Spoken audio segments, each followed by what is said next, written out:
Hey everybody, welcome back to Race of History. Today we're going to get into the Sabaton history for Killing Ground. This is the song we did yesterday, so if you haven't seen the reaction to it, we did the Swedish and English. I'll put it up probably at the top of the thing so you can see it if you haven't seen it, but this is what we're going to get into today, and I talked about it some yesterday, but I'm a little bit foggy on the details of this battle, so I'm interested to get into it. Hello, ladies and gentlemen, and welcome to this new episode of Sabaton History. My name is August Strindberg. Och jag heter Hjalmar Branting. Toot toot!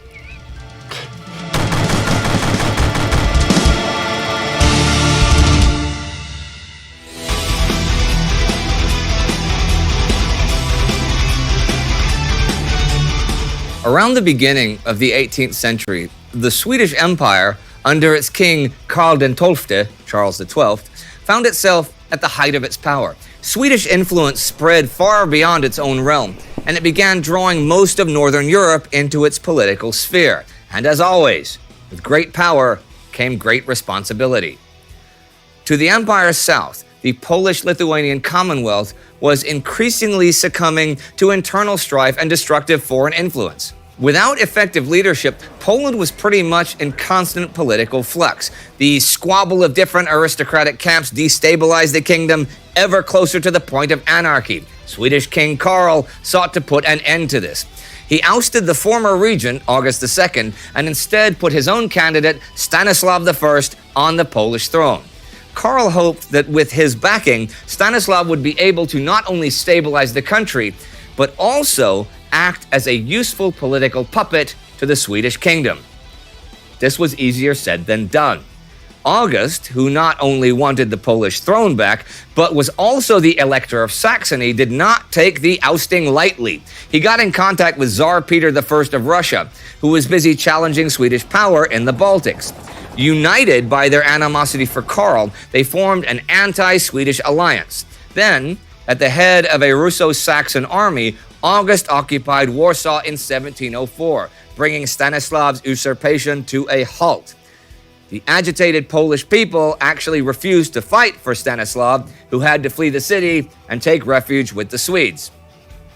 Sighing heavily, Karl set his army to march, soon recapturing Warsaw. The Swedish army was known as the most formidable and professional military machine at the time in Europe, and had beaten the Saxons repeatedly in the field, even heavily outnumbered. But I didn't realize that the Swedish army, like, their reputation in this time period is that of a really well-trained army with tactics that are unique for the time period, right? But I guess I didn't realize the extent of that. The thought process is for forever. It's Russia with just sheer manpower. France has a good military depending on the time period.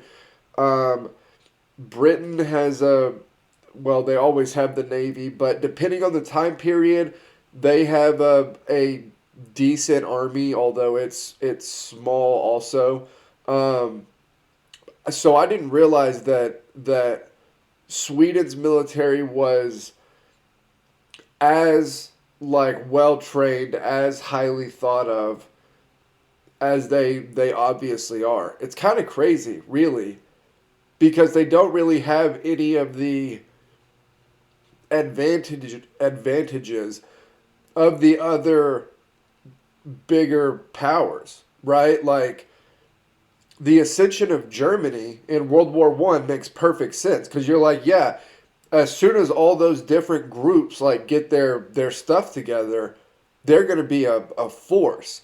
With Sweden, it's a little bit different because they don't have the thing that you can point to and say, oh yeah, that gives them the ability to, to be dominant militarily. So it's kind of a strange and unique thing that their military was as good as it was.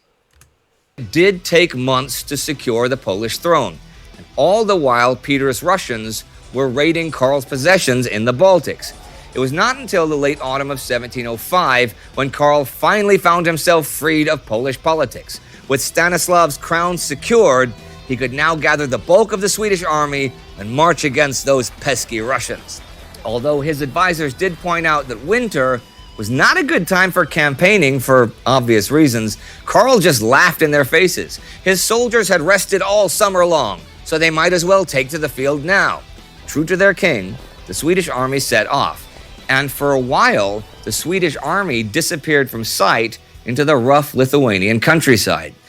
And I talked about this maybe on the last Sabaton history we did, but this is the time period where the impatience or, the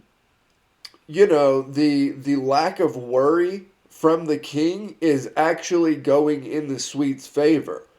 Right? There will be a time later on where the impatience really hurts the Swedish military, but at this point, it really serves them well. Like, it really, really serves them well. And you basically have, this thing where the king very quickly, because of these moves, kind of plants the Swedish flag in and says, like, no, we're here militarily. And I feel like a lot of that is because of his kind of personality or, thoughts on the military. Marching through deep forests and treacherous swamps, the Swedish soldiers made a 180-mile-long journey in just 17 days. They surprised a large Russian force under General Ogilvy, who had set up camp in the fortress of Grodno and who was not expecting such a march in winter. So at the beginning of January 1706, 20,000 Russian soldiers were trapped and besieged by Karl's army. For the next 2 months, the siege continued, and General Ogilvy's troops suffered dearly as their supplies dwindled. For Tsar Peter, this situation was cause for real panic. For this was not just a fortress garrison, but a whole army corps that was trapped in Grodno. If they were defeated, a full Swedish invasion would most certainly follow. Even worse, Peter's recent political reforms had made him many internal enemies among the Muscovites, who just seemed to be waiting for the opportunity to incite rebellion against his rule. So Peter urged his Saxon ally to break the siege with an attack from the west. August, who's not only known as the Strong, but also as someone who was extremely stubborn, was also keen on getting his revenge. Back in Poland, only a small Swedish token force of fewer than 10,000 men under the command of General Carl Gustav Reinhold had remained to keep their eyes on the Saxons. Knowing that his own forces would outnumber the small Swedish contingent by far, August planned to end Swedish influence over Poland once and for all with a single decisive stroke. So August not only began gathering 15,000 men himself, he also ordered his favorite general, Matthias Johann von der Schulenburg, to set his 20,000 men into motion as well. Reinhold, however, was no fool. He sensed the trap that was being set for him. Instead of waiting, Reinhold broke camp immediately. His strategy was simple. He could not hope to win against the combined numbers of his enemies, so he needed to deal with the two armies one at a time. Reinhold gathered his force and feigned his retreat. And Schulenburg took the bait. Without waiting for his liege, the Saxon general gave pursuit, sure of a quick victory.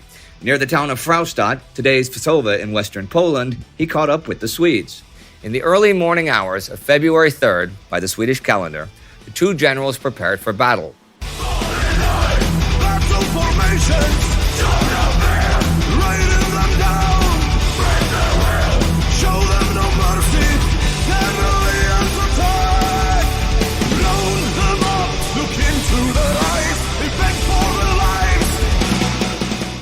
So this was what I was talking about yesterday during the actual song for the trap, right? You have basically a trap coming from the coalition that you're fighting against if you're Sweden, So what do? Well, you kind of lay your own trap. So you feign this retreat, and it basically puts it to where you have the upper hand, right? Because of the way that the strategic situation looks, the retreat looks really real, right? Like you can see that there's an army obviously that you're besieging. There's all of these troops moving around you. And so what do? Well, the logical thought process would get the hell out of Dodge, right? Back out of there, reevaluate, but get yourself out of like the lion's mouth. So when they when they start to look like they're retreating, that seems very logical, right? Like that's why I feel like it works so well, is because if you were an enemy general looking at this retreat, that would be like what you expected. You would expect that if they knew what was coming, they would pull back. So you're like, yeah, that makes perfect sense. And so you go for it thinking you know exactly what's happening. Around 20,000 men under Schulenburg faced off against fewer than 10,000 Swedish soldiers. They stood apart on a 2-kilometer wide open field. In the midst of winter, the ground was frozen and a thick morning fog had descended. The field was broken by lots of small ditches and frozen streams, which made large formations difficult to maintain. Schulenburg placed his men in a long line, with barricades in front of infantry and artillery. The flanks were guarded by his cavalry. The Saxons clearly outnumbered and outgunned their enemies, fielding 37 artillery pieces while the Swedes had none. Wow. Schulenburg felt so sure of victory that he ecstatically rode up and down the lines, declaring that no quarter was to be given and no prisoner would be taken. He even sent envoys to Potsdam, urging the Prussian king not to harbor any Swedish refugees after the battle. But while the Swedes were amongst the most formidable soldiers, the same could not be said about Schulenburg's force. Most of his soldiers were conscripts, some even French prisoners or Swiss mercenaries that had been pressed into his army. And the 7,000-strong Russian detachment on loan was of doubtful quality. General Reinhold placed his own troops into 4 groups. More than half of Reinhold's forces were highly mobile cavalrymen and dragoons, and he had them in squadrons on his flanks, while they are dangerous, right?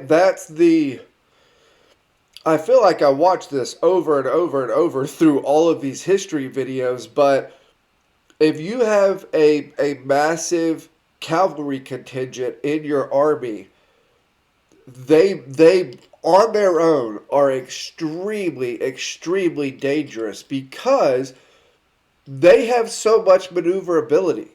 Like they are able to really do anything very quickly, right? So they can cover weak spots, they could attack a flank, they could drive enemy cavalry off the field. Like they are very maneuverable, and it makes them extremely dangerous. Center was to be dominated by the Swedish infantry. His plan was simple: hit them first, hit them hard. At high noon, the Swedish formation surged forwards. While Reinhold's infantry moved up to meet the Saxon center, the Swedish cavalry circled around the flanks in a wide arc. On the Swedish left, the cavalry made such a quick advance that the Saxon horsemen panicked. Without firing a shot, the men turned and fled. On the right, a somewhat similar scene unfolded. Although the Swedish cavalrymen were slowed by the frozen streams, the Saxon cavalry only offered weak resistance, and after a few attacks, the Saxon left gave way and also turned. Smaller Swedish squadrons gave pursuit, but the rest turned and attacked the Saxons from the rear.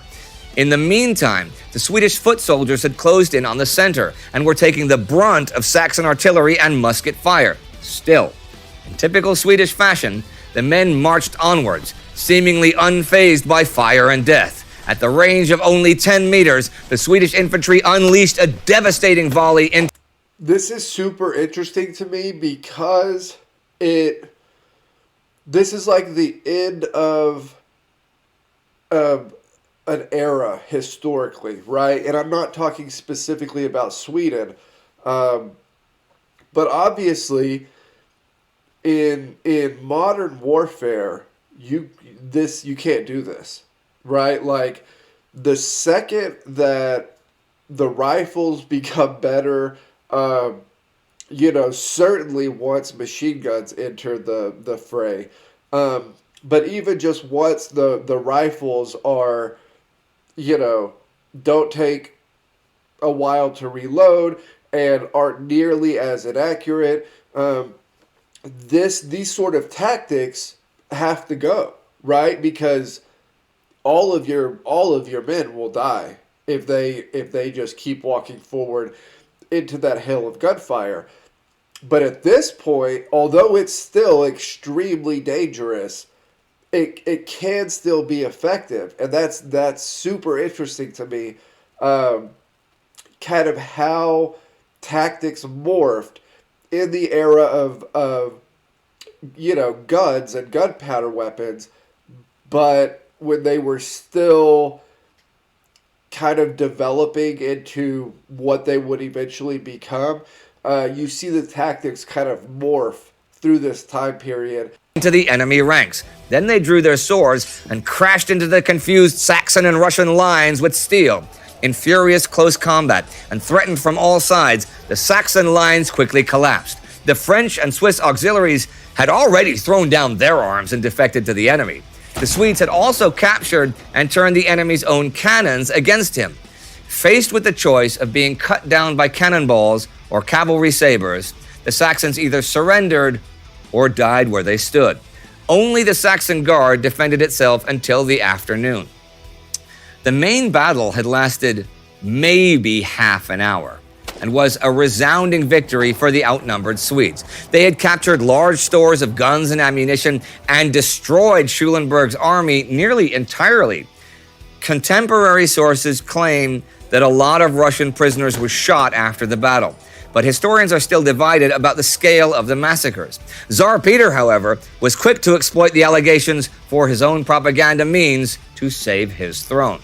Nonetheless, after Schulenburg's defeat, August himself faced a rebellion in his own aristocratic ranks. The Saxon noblemen forbade him to go on any more offensives against the Swedes and to disband the troops he had already gathered immediately.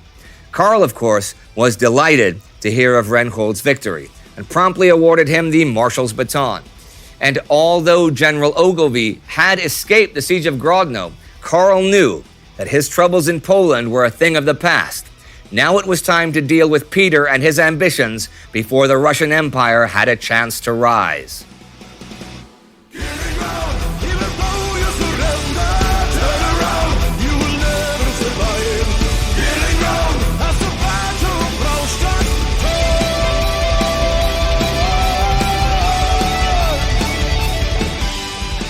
Joachim, the interesting thing to me from the outside for this song is that it is about a Swedish victory when Sweden was a great power, but it's also not a song about Sweden being, we're the great guy, boy, oh, Sweden. It's not a proud moment in Swedish history at all.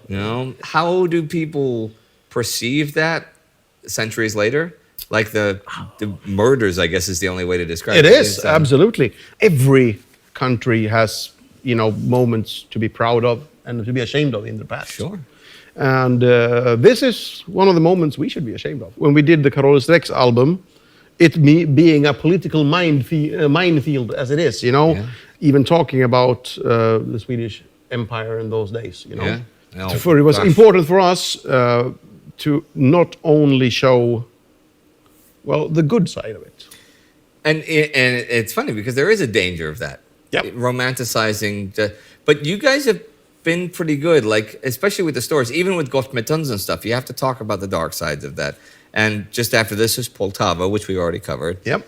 And that didn't go well mechanically. But this did go well mechanically. Yeah, it's a victory for sure. I mean, and it was a genius. It was a brilliant, the double enveloping movement was a brilliant tactical Yep. and strategic and operational victory. I mean, on every level, it was a fantastic victory. Except you guys were dicks. Yeah, we were at least trying to avoid falling into the trap of glorifying Sweden's role in these times. Well, you can That's what I was saying yesterday. I feel like they did a good job of giving the reality of what, like, there are no history is just a bloodbath, right? Like there are no time periods where everything's going great. No countries are doing bad things. Everybody's got a good ruler. Like, those time periods historically do not exist, right? They do not exist. I want to get into a series at some point. I haven't found the series. I don't even know if the series exists or if I'm just going to go find videos on the individual things. But I want to do a series specifically on more modern atrocities, right? And not something like the Holocaust, which, is extremely well known, but more ones that are kind of overlooked historically, maybe because of who did them or who they happened to or the time period, for one reason or another. But this is just the reality of history. Like, it is what it is. And so I was actually kind of surprised that the album switched the tone the way that it did in the latter few songs, where it was not a glorification. If anything, it was like it was actually the opposite of that, right? And so it really kind of shows the whole picture. It shows the whole thing, which the whole thing is the reality. The all good or all bad stuff is just not, it's not the reality of human history. I said this yesterday, but people and empires and eras, we are complex, right? There's no all good and there's no all bad. We're very complex. The societies we've put together are very complex. And so to show the whole picture, to show both the good and the bad, I feel like was really well done by them. There are things to be glorified. Oh, yeah. And there are things that the way Sweden used, for example, musketry and musket infantry, that was unprecedented awesome. in the history of warfare. That was an absolute revolution that affected war for the next 250 years. Gustavus Adolphus' use of light artillery. Yeah. See, these things, you can totally write songs about these and glorify these. What I'm also impressed with now that we've done some 71, 72, 70-something episodes. Oh, that's it. Yeah. You guys say you're just chroniclers, and you don't dig, as you say, so deep into the stories, but I think you dig a lot deeper than you realize, because you can just toss off things like that. Well, Gustav Adolphus' use of artillery, light artillery specifically, Yeah. light artillery for what? Most, rock stars don't throw things off like that as like Sweden, Gustav Adolf, I say Gustav There's, Adolf, you were lucky. We read about, basically 100 years of Swedish history. Yeah. Those were one of the big points. I am genuinely interested in military history. Sure.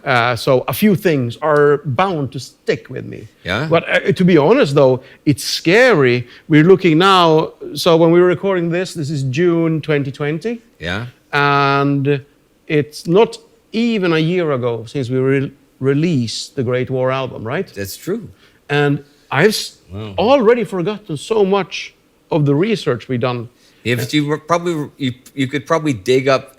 You'll notice that when people ask me stuff about writing the whole Great War show.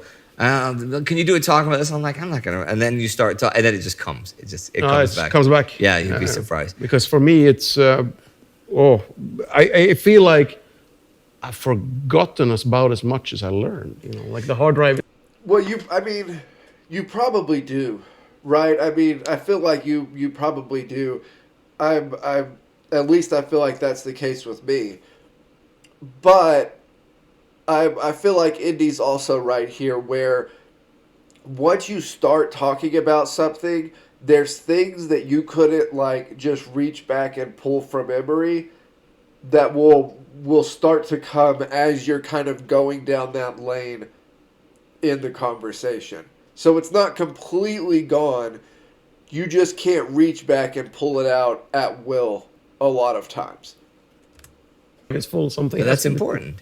You know, because remember what they say. They say if you want to learn something, don't read a book about it.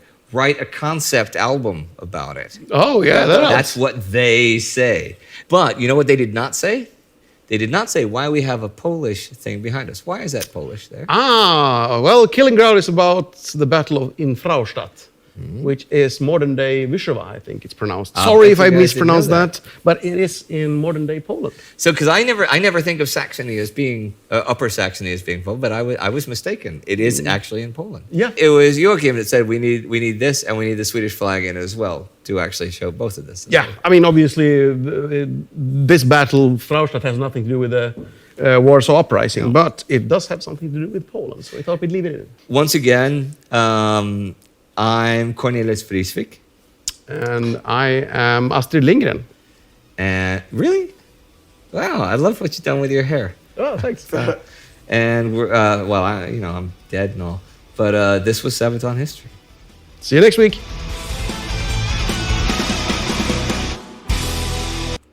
Okay, so that was the Sabaton history for Killing Ground. As always, like, comment, subscribe. Help me keep building the channel over here. I will see you all next time.